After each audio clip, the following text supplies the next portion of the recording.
Hey everybody, Andrew Sloss with Sloss Career Coaching.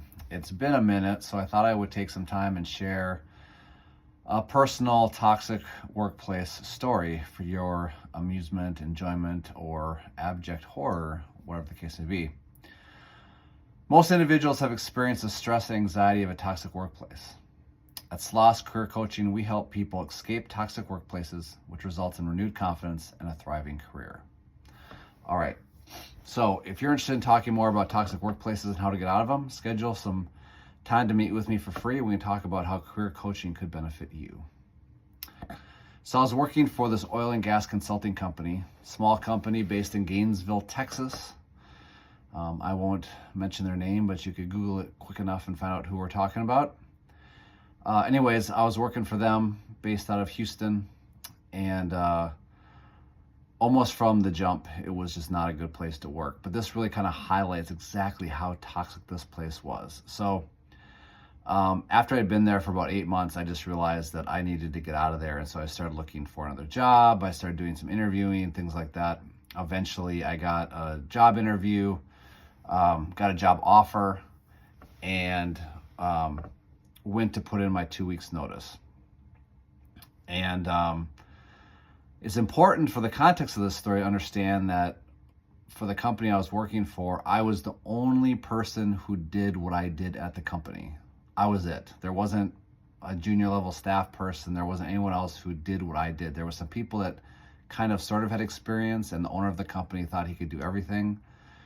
But no one did what I did. I didn't have anyone on my team. So like all the work I'd been doing by myself. So like no one really knew what I was up to or where any of my projects were. So keep that in mind when I tell you the story.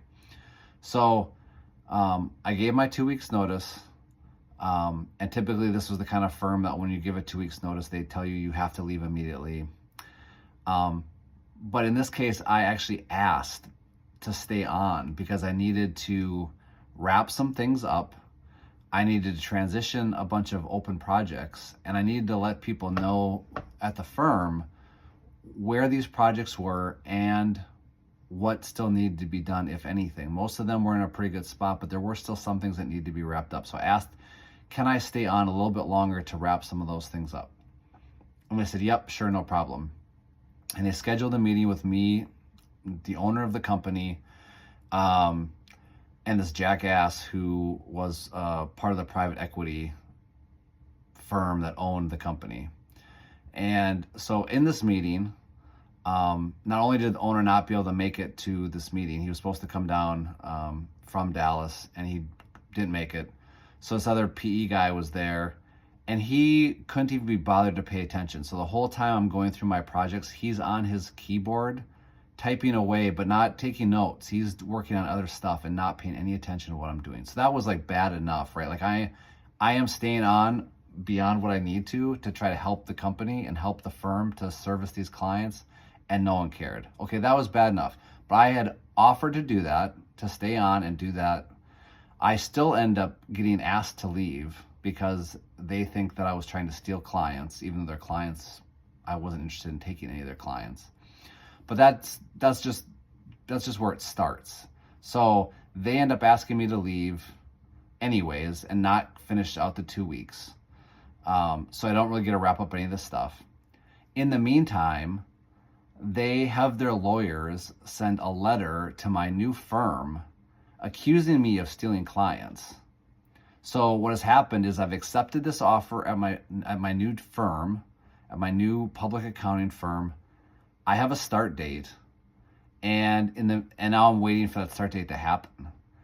And right before Thanksgiving in 2019, I get this letter from their attorneys telling me to cease and desist trying to steal clients, which again, I wasn't trying to do any of that. And then I get a call from the HR and the legal team of my new firm, and they have to tell me that, hey, we have to push back your start date because we got this letter from your previous employer saying that you were trying to steal their clients and that you're in violation of blah, blah, blah, blah, blah.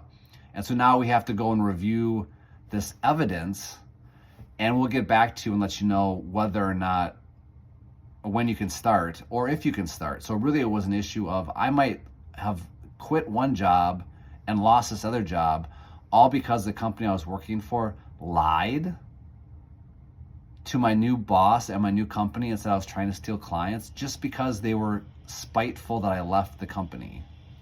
And it almost cost me that job. It didn't. I ended up there because there was no evidence at all.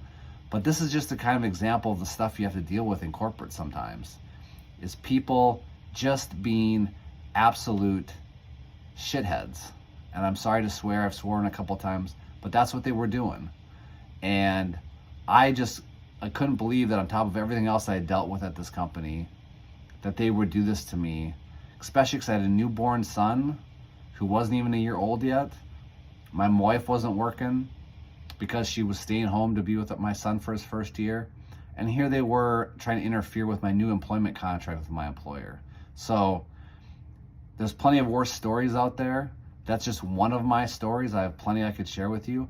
But if you are in a toxic workplace, or you've been in a toxic workplace, if you want to talk about it, you want to talk through how to process some of the stuff you're dealing with, but more importantly, if you want to get the hell out of there, man, reach out to me, send me an email, put a comment down below, find me on LinkedIn, whatever you got to do, find me, let's talk about it.